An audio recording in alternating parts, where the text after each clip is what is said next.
This is Sanjay Sharma, and you are tuned to our very special conversation program called Sir, Let Me Tell You, where we invite students who are about to graduate or have recently graduated to impart and reflect on what they have learned and how they plan to apply in their lives, both personal as well as professional.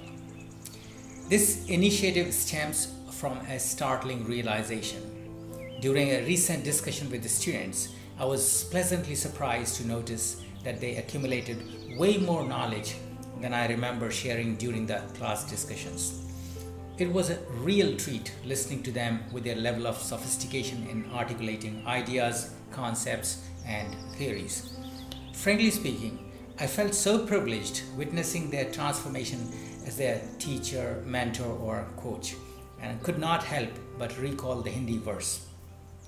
हर सुमन का सुरभि से यह अनलिखा अनुबंध पवन को सौंपे बिना यदि मैं झरूं सौगंध, meaning there is this unwritten contract between the flower and fragrance that the flower would not perish until it facilitates a smooth assimilation of fragrance with the wind so that it could achieve its purpose of existence or what it was meant to. For a teacher, nothing could be more delightful and rewarding than seeing motivated and diligent students come up with flying colors and excel in their fields of interest. All they need is a mentor who could assist them in figuring out a sense of direction and purpose of learning for their flourishing. This initiative is an effort to offer a platform where they can showcase their caliber and competence with confidence. Having taught in different parts of the world in different departments, I would be inviting students from political philosophy to international relations, Korean studies to Asian business management, legal studies to languages, and so on. If this is what resonates with you and you feel motivated to join us as guest students, let me hear from you. I hope you would love the program. Let's get started.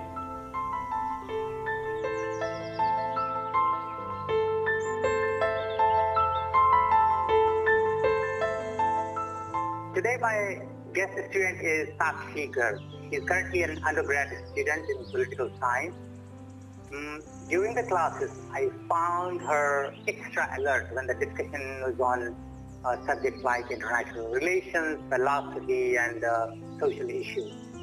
What is so noticeable about her is the originality and the uniqueness of her references and remarks during the discussion. She would almost always will come up with a question that you would not be thinking about it at all in that context. And I always got to learn something totally new. So I'm very curious what she might plan to share with us today. So welcome Sakshi to the show. Thank you, sir. What is that you would like to share with us today?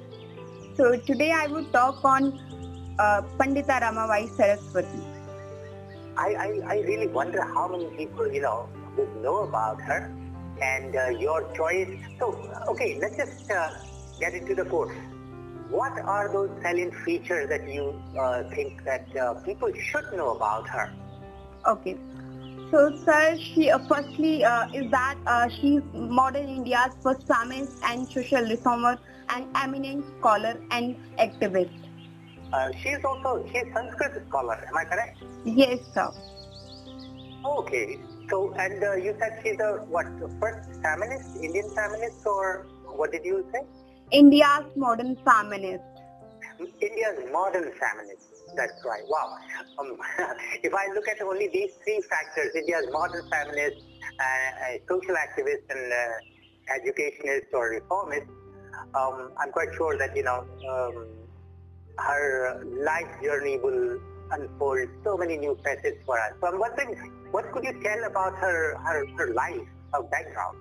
So firstly, she was born in an intellectual high caste Brahmin family. As a child, Ramabai lived the life of Brahmin pilgrim and traveled throughout the India with her parents and two siblings. Her father, Anand Shastri Dongre, was a great Sanskrit scholar and who was desired to depart from the tradition by opening the way to Sanskrit learning and training in public leadership for his daughter Ramabai.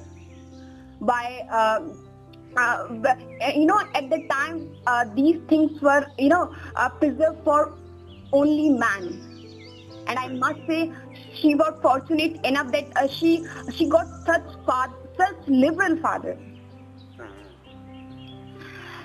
When she read Dharma Shastras, she came to know about the severe restrictions which were imposed on women, and at that time she said the Dharma Shastra, the sacred epics, the Puranas, and modern poets, and the popular preachers of present day and orthodox high caste men, they all were agreed that women of the high caste and low caste are all bad, very bad, even worse than demons, and holy and unholy as untruth, and they cannot get moksha like man. And the only hope for their getting this much desire liberation from karma and its result, that is countless millions of births and death and untold suffering, was the worship of their husband. Oh really? So when I was reading the statement of Ramabai, I understood that this is how Hindu society made husband god of his wife. It doesn't matter even he's a good human being or not, but he's a god of his wife because he's the way to salvation for women. And for the sake of salvation, she has to bear all the torture of her husband. She has to obey her husband blindly. She has to devote herself completely in the service of her husband. She cannot raise her voice against atrocities because she's on the way to salvation. Yeah. And one more thing, if the woman is cruel or bad and worse than demons, then the son of that woman should also be even considered as cruel or bad, because ultimately birth is given by that cruel lady. And he's a part of his mother, and mother is a woman. So hence proof that all men are also bad, cruel, and more worse than demons. And yeah, so am I right, sir? Yeah, well, so far, so, you're making sense. And I also want to say one thing. According to present society, for one more reason, that man became or husband became god of his wife because he's earning for his wife and family. So this thing gave highest position and respect to him in family as well as society. But I don't understand that why wife who's doing all the household chores and who's serving men's family, also wearing a tantrums without demanding or taking any salary, why is she not even get that respect which she truly deserves? And sir, this happen almost every second family in the world, or I must say especially in India. Oh my. Then coming back to Ramabai's life, so she started writing critique of Brahminical patriarchy, and even in her own life she kept herself as that patriarchy, and she learned Sanskrit, studied the Upanishad, traveled various parts of the country and abroad, and all these things all these such things under patriarchy are like higher learning, gaining excellence, and assuming public leadership. All these things were, as I told you, that were only preserved for man or restricted to men only. Then after the death of her parents and sister in the mid 1870s, Ramabai traveled along with her brother throughout India until they reached Kolkata. And then the titles Pandita and Pandita and Saraswati means goddess of wisdom, were given to her in recognition of her intellectual attainments. And she also introduced to the area of social reforms through Brahmo Samaj in Kolkata.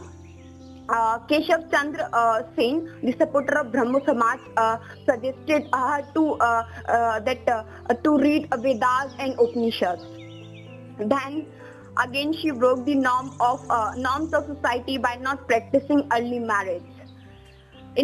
Even this early marriage is still practiced in many rural areas of our country. Even recently, I heard that the practice of child marriage is increased in this lockdown.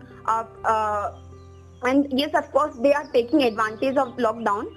But I don't know why people think doing early marriage of their daughters makes her happy and as well as them. It will not going to happen, because after marriage her in-laws will going to complain you if she doesn't know how to handle or manage home affairs or relationships, which create problems and difficulties for her for daughters as well as parents. So let her enough mature to handle such home affairs and relationships. Then you can proceed further for marriage. Right. So what you are saying is that actually, from parents' point of view, if you somehow end up having a child marriage for your kid at the early age, it's not doing any good to you, even though you think you get rid of the burden. Yes, sir. Actually. Because ultimately, if she's not prepared fully, psychologically, mentally, physically, to assume a life as a married lady, then it's going to bite back to the parents. Yes, sir. Okay, very good. So then what happened? So Ramabai at the age of 22 married to Vipin Bihari Das Medhavi, who was lawyer from a lower caste, means a Shudra, Dalit, and he was also active member of Brahmo Samaj. And she gave birth to a daughter, Manorma. But unfortunately, after 2 years of marriage, her husband passed away. And but I would definitely say this was a very big step which Rama took to marry a lower caste man, as it was against the norms of Hindu society. And right. And this is still a prohibited to marry a man or woman of outcaste, and it spoils or takes away many lives. And this is the reason why most of the girls and boys of 21st century flee from their homes to get married to loved ones. And because they know their parents, for their parents, caste is the only priority, not their children's happiness. And I never understood that God makes all of us human. Then why the society discriminates among humans on the basis of gender, caste, religion? Why? We are always trying to be bigger than God, who made all of us equal and never discriminate on such basis. Very true. After the death of her husband, Ramabai did not lose her courage and never lived her life as prescribed for the widows. And then she went to London for higher studies on scholarship, and there she came in contact of Christian missionaries and were impressed by progressive thoughts, means that Christians allowed women for more freedom. And then she decided to convert to Christianity. And sir, her personal marriage of her own choice to a man of different caste and conversion to Christianity, truly shows her as a liberal feminist with a secular outlook. When she came back to India, she engaged herself in social work, especially for the rehabilitation of Hindu widows of high caste, as their condition was nasty. But honestly speaking, personally, I didn't like this discrimination, because all the women were victims of such evil practices. If you are working for the sake of women, then you have to consider all of them equally. I agree that maybe there were some differences in practices, but at the end they are also suffering. In this effort, she received financial help from the Christian missionaries who were interested in conversion of Indians to Christianity. But she faced criticism from both Hindu Brahmins as well as Christians.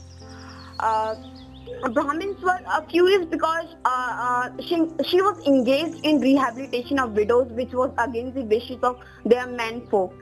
And Christians were angry because her style of social work, the aim of conversion, was relegated. Then, Sir Ramabai's one reply to fellow Christians is the evidence of her courage and determination. And in that, she said, "It is true, a member of Church of Christ, but I am not bound to accept every word that falls down from the lips of the priest or bishop. I have just with great efforts freed myself from the yoke of Indian priestly tribes, so I am not at present willing to place myself under the another similar yoke." Beautiful, beautiful. Sir, all this needs daringness, and she proved herself that she lived only with her own terms and conditions. Any religion can't set rules or regulation for her, and such incidences of her life inspire all of us. Later, Ramabai also visited to United States, and she got familiarized with feminist and other reformer circles, and she soon contacted various church groups and welfare groups in fundraising campaign for her long-lived dream of a women's home in India. And there she studied the condition of American women, and she was completely inspired with the notion of freedom and liberty and contrasted it with that of Indian women. In 1881, she founded Arya Mahila Samaj at Pune, and this was very first organization devoted to the emancipation of women. And she undertook in-depth study of problem of women, especially those arising from the enslavement by Orthodox tradition, and focus on the plight of women who were forced to marry at very young age, and those who were married to old men and became widow at very young age. And she placed horrible and that women were placed to very horrible condition of living. Then Ramabai established Mukti Mission near Pune as a refugee for widows who were not treated very well by the family, and this Mukti Mission is still active in the field of social welfare, provide shelter, education, vocational training, and medical services for the needy people like widows, orphans, and the blind, and many more. Then this was how she spent her life. Ramabai entered the family's dialogue of those times through her first book, which is in Marathi, that Istri Dharma Niti, Morals for Women, which was published in 1882. And second is that Cry of Indian Women, which focused on devastating condition of Indian women, which included marriage at a very early age, and heinous practices that were forced to followed by Hindu widows, and it was published in 1883. In 1887, she published the High Caste Hindu Women, and this was the India's first feminist manifesto with an agenda for women's emancipation and empowerment. Then she also translated the Bible into her mother tongue Marathi from original Hebrew and Greek. So this is how she spent her life. Wow, quite a lot of, it is something that I'm just curious. First, you mentioned that she initiated the women's Arya Samaj. Was it, did it have any connection with the Arya Samaj, the existing Arya Samaj? Was it a kind of like the women's branch of the same Arya Samaj, or was it completely different entity? Sir, actually it was completely different, because in such type of which she established, men are not allowed. They are completely dominated by women. But that's also kind of pity that the Arya Samaj could not accommodate almost like 50% of the humanity, if Yes. they had to create a completely different one. The second thing which is very, very interesting that you mentioned about is that she did not subscribe to the manifesto or all the, how to say, commandments, even of the Christianity, right? She Yes. said that I have to live my life by my own standards, and I have left one system which was oppressive or suppressive in Hinduism. I'm not going to let the other system, control me, which was, I think it's quite commendable at the time, during 1880, around Yes, 1880. sir. Yes, sir. This is quite remarkable. And now, when you talk about all these three books, two books, they were in Marathi. Yes, sir. Okay. And so, I'm curious about this book, The High Caste Hindu Woman. Can you just give us some gist from this book? So by writing this book, The High Caste Hindu Women, she broke the silence of thousands of years of all women. As the title of book is The High Caste Hindu Women, so it explains only about the plight of high caste women, because she was familiar with the grievances or issues of high caste women. But however, there was not much differences between the condition of high caste and lower caste women. So all were victim of same kind of social evil. And what she gained from this book, she used that to help impoverished women in India. Then she starts firstly with the religion and social custom of Hindu society, because if you want to know position and condition of women in Hindu society, then it becomes necessary for you to know all these, because ultimately norms and customs are coming from that religion. Then she talks about childhood, in which she writes, a son is the most desired of all blessings that a Hindu wants, for it is by a son's birth in the family that father is redeemed. But this places a burden of anxiety on mother in India at the prospect of childbirth, because they must bear a son to win the approval of their husbands.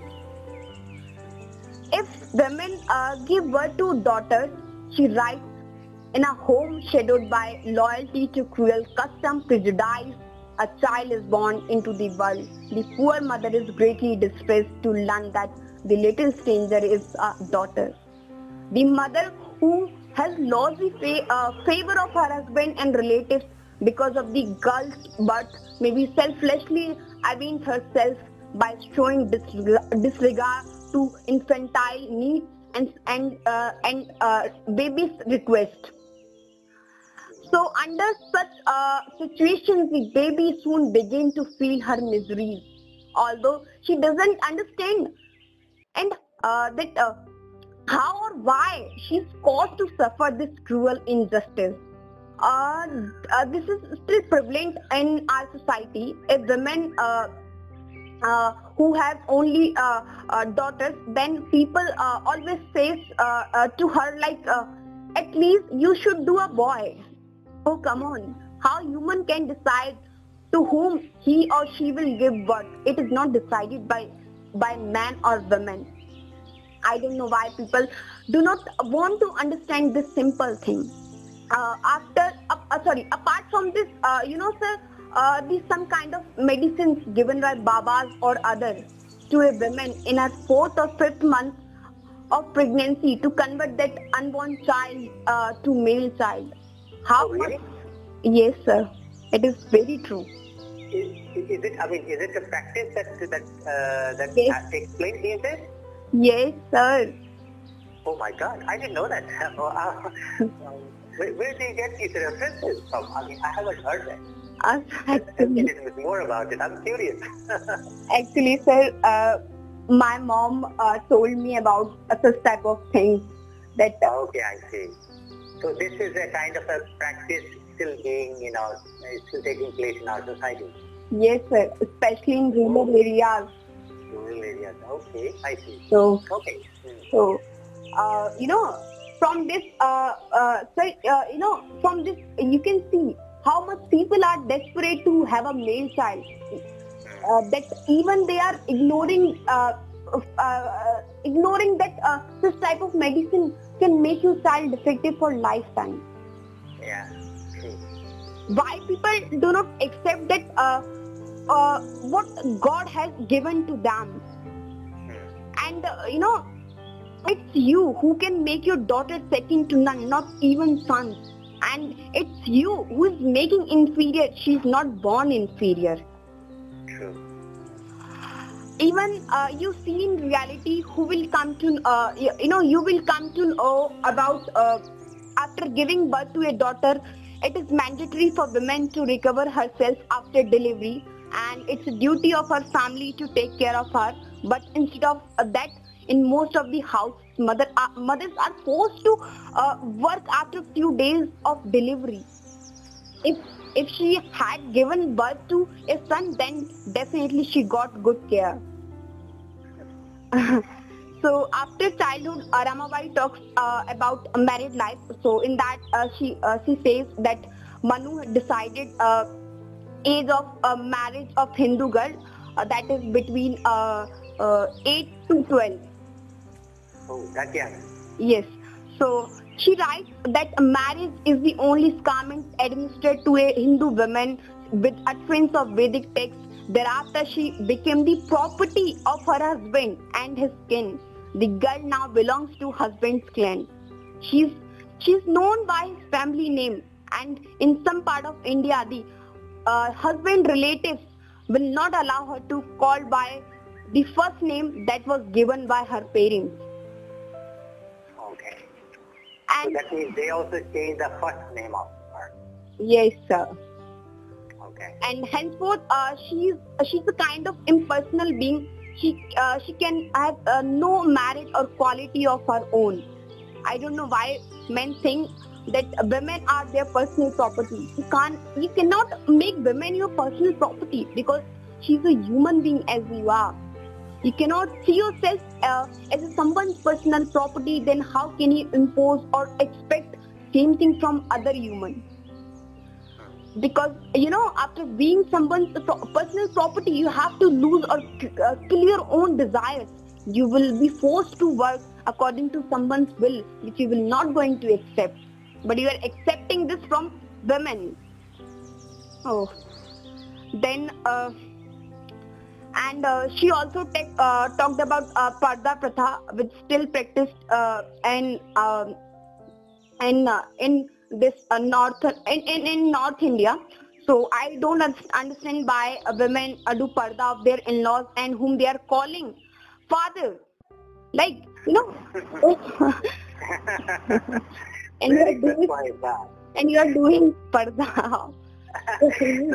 So on one hand you are calling your in-law as father or the mother or brother-in-law, Yes. but you are doing parda, huh? Yes, sir. Very good point, very good point. And then I don't know why they do this, and there is no need to follow the rules and regulation of society, which is creating problem for you, according to me. Then next, Ramabai comments on the status which is prescribed for women in the Manusmriti and Vedas, which tells about the women's place in religion and society. Those who have diligently and impartially read a Sanskrit literature in the original cannot fail to recognize the law-giver Manu, who have done their best to make women a hateful being in the world's eyes. A woman is denied literature and scriptures and assigned to housekeeping only. So then next, she tells about the worst and most dread position of a high caste woman's life, that is widowhood. According to Hindu society, this is a time of punishment for the sins committed by a woman in her former life. So the widow is considered inauspicious. Her head is shaved. She is not allowed to wear ornaments or bright garments. She's not eat more than one meal a day and she's confined to the house. So, in my opinion, this was the most ridiculous thing. I mean, how can you say that because of her former since husband is died? and she she lost her companion. Instead of consoling her, you're accusing her. And by making such rules for widows, actually you are doing most heinous crimes in the world. And I would say you are murdering a woman. Very true, yeah. And then further, Ramabai tells, if the widow be a mother of son, she is not easily a pitiable object. Although she is certainly looked upon as a sinner, yet a social abuse and hatred are greatly diminished in the virtue of the fact that she is the mother of the superior being, means male child. So the widow mother of a girl is treated differently and sometimes with real hate, especially so when her daughter has not given in a marriage in her husband's lifetime. But it is the child widow or childless young widow upon whom in a special manner falls the abuse, hatred of community as the greatest criminal upon whom heaven's judgment has been pronounced. Oh God. Then lastly, then she come up with some solution for problems. She says that most crucial needs for women are self-reliance, education, and native women teachers who make it their life work to teach by the precept and example their fellow countrymen. Then at last she appeals, we the women of India are hungering and thirsting for knowledge. Only education under God's grace can give us the needful strength to rise up from degraded position. And sir, lastly, I also want to make an appeal to women to do not force or chain other women to remain in chains in which you are already. Try to free yourself as well as appreciate and support women who are trying to free herself from such illogical custom and norms of society, and prove that women is not enemy of women. So yeah, sir, this is all about her book. Wow, I think I must really read the book because there seems lots of stuff which make sense even today. I have one question here. So she wrote it's a high caste Hindu woman. Did she mention somewhere that the situation or the status of women in the low caste or the lower caste is different? In my opinion, it is applied on all of them because they are women and they are the victim of same social evils. Maybe there were different differences in practices. So the style, mannerism of domination could differ, but actually the treatment would remain more or less the same. Huh? That's what you're saying. Well, couple of things that you mentioned about like the education. When you talked about education, that reminded me of, if you remember, we were studying Mary Wollstonecraft. Yes, sir. Right? Yes, she is kind of focused on that, the only thing that can set you free is education. That is the only thing which can change your destiny. And as you said, they are hungry and thirsty for knowledge. And that is what is not, or rather they are prevented from having it, because once they are educated, then they are even more empowered to, to take on directly on whatever maladies or problems or the, issues in the society they are facing. My question is that this book was written in somewhere in 1880, what did you say, 83, 84? 1887. 1887. So, well, it's already been more than 100 years. Yes, sir. Yeah. So, I would like to just ask this thing. Did you think that her suggestions offered so long ago still hold today? Can we apply them in the contemporary society to solve their problems or the women's problems? What do you think? Of course, sir. The solution given by her is very much relevant in solving today's problem of women. So, education. I would firstly talk on education. So education is the key of every problem. The education of women is the most powerful tool to change the position of society as well as her position in society. As I already said about Rama got the title of Saraswati. This is because of her knowledge, and that knowledge comes from education because she is educated. And by getting education is the fundamental right of every individual, irrespective of gender. But some people in our society do not understand this and make simple things very, very complicated. We must be aware of the fact that if she is uneducated, then close to half of population is uneducated. Educating a woman means educating the family and the nation. And according to Mahatma Phule, education is that which demonstrates the difference between what is good and what is evil. So, if we consider this definition, we come to know that whatever revolutions that have been taken place in our societies or in history, education is the base of them. So, education means modification of your behavior in every aspect, such as mentality, outlook, attitude, in many ways.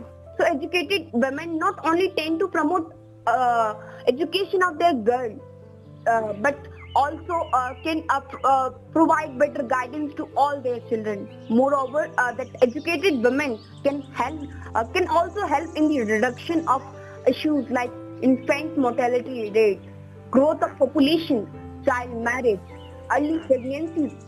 Because once they educated, they will be very well understand the consequences of such type of problems and how to tackle them.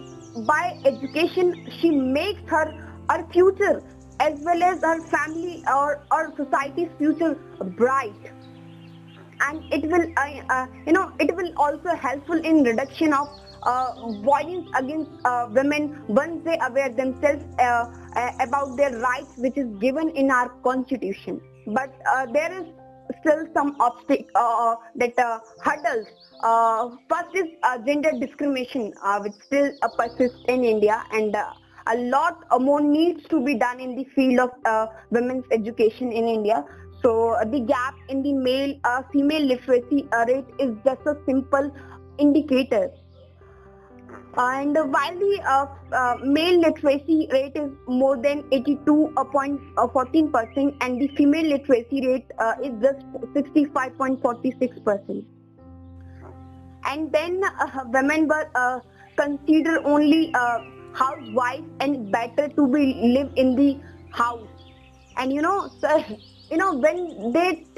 you ask them now, do you want to go outside of the house to do a job? They said no, we do not want. We are made for the household sources, and what we will do after getting education. So this is the mentality, and this will this needs to be changed. That educated women can play a very important role in the development of country. Education is the milestone of women empowerment because it enables them to respond to the challenges, to confront their traditional role and change their life. So that we cannot neglect the importance of education in reference to the women empowerment. Then self-reliance. So one can enjoy his or her complete freedom after self-reliance or after being self-reliant. Dependence on others cannot give you complete freedom. So it is very necessary for all of us to be a self-reliant in life. If you become a self-reliant person, then you are the only wolf in your community. You know how to shape your future, and no one will going to stop you. Then you prefer walking alone. In the way, you will always walk on the successful path. You must be independent because it's only you whom you can trust in the world. You know how to make things work. You know how you will never be that expecting someone to do it for you. Instead of you will put your all efforts in that work. In this way, you will be knowing your path that can lead you further.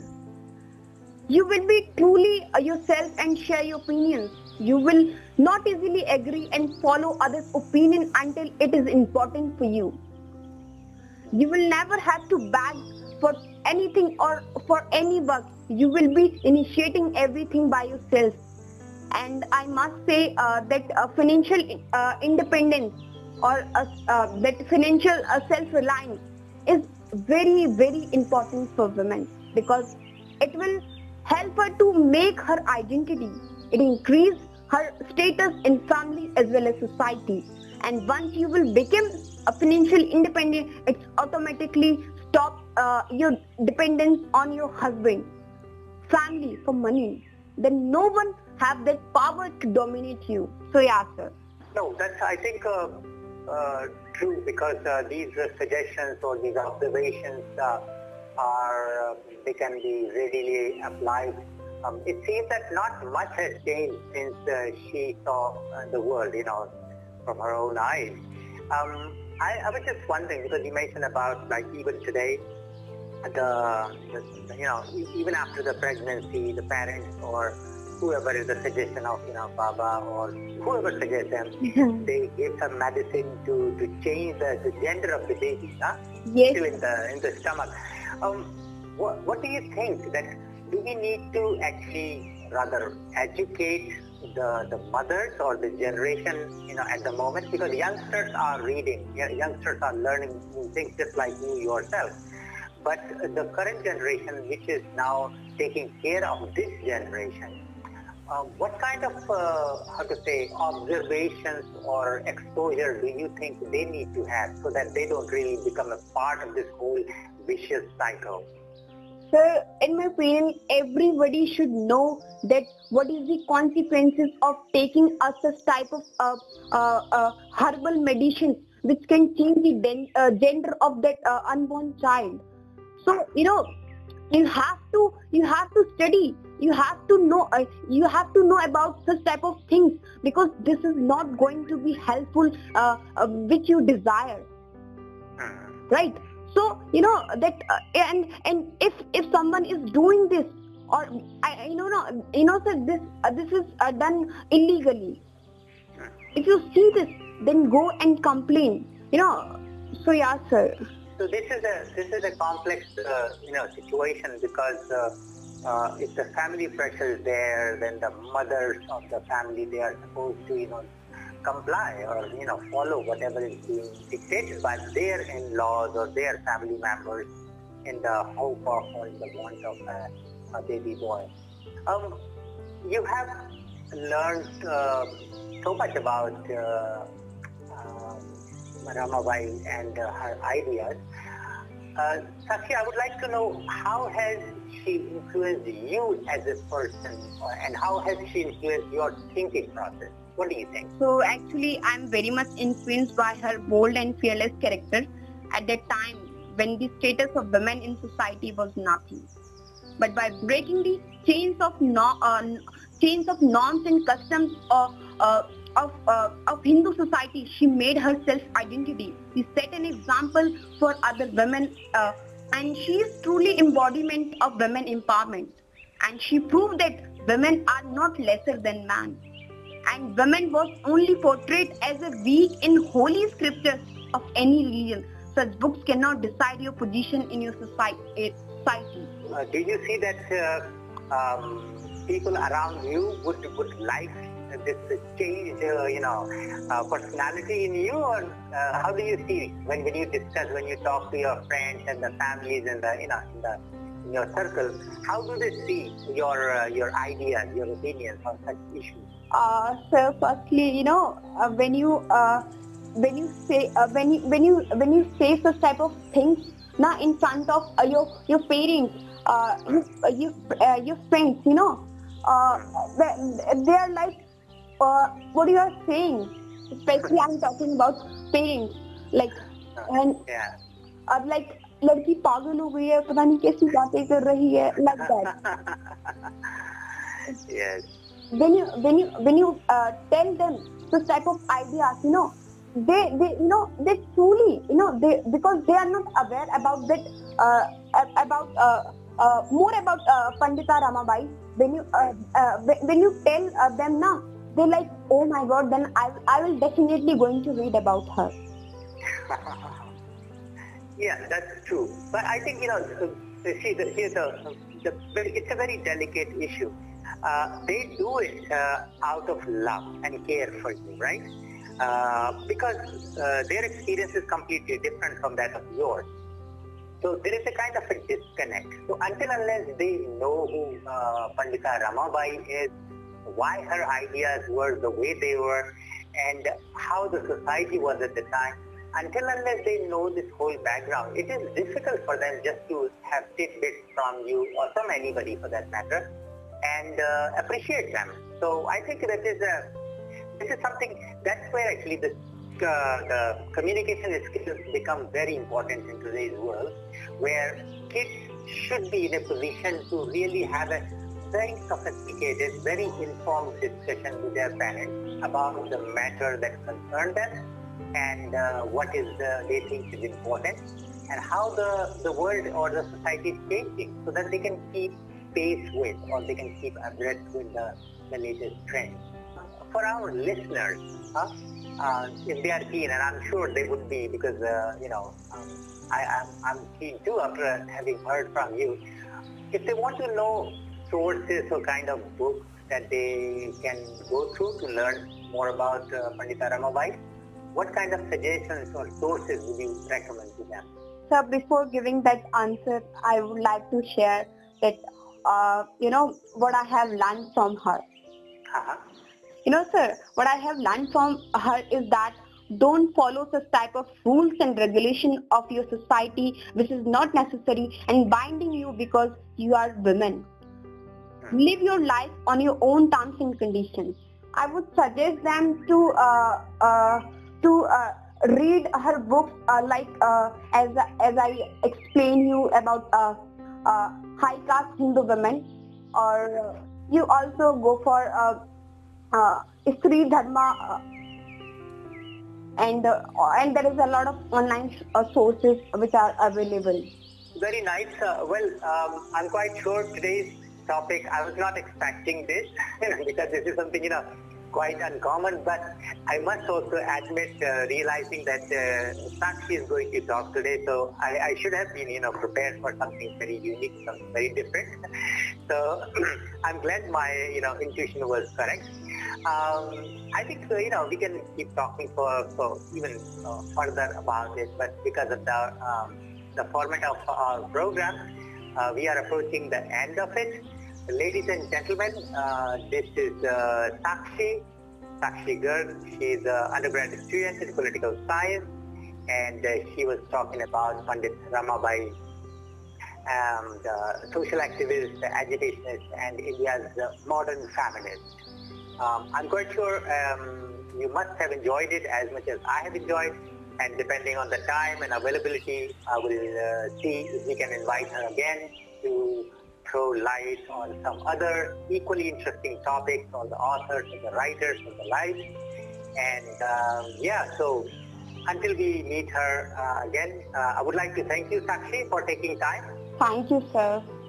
And take very good care. This is COVID time. And ladies and gentlemen, if you have any comments, any remarks on the on the talk, if you would like to share something, feel free to let us know.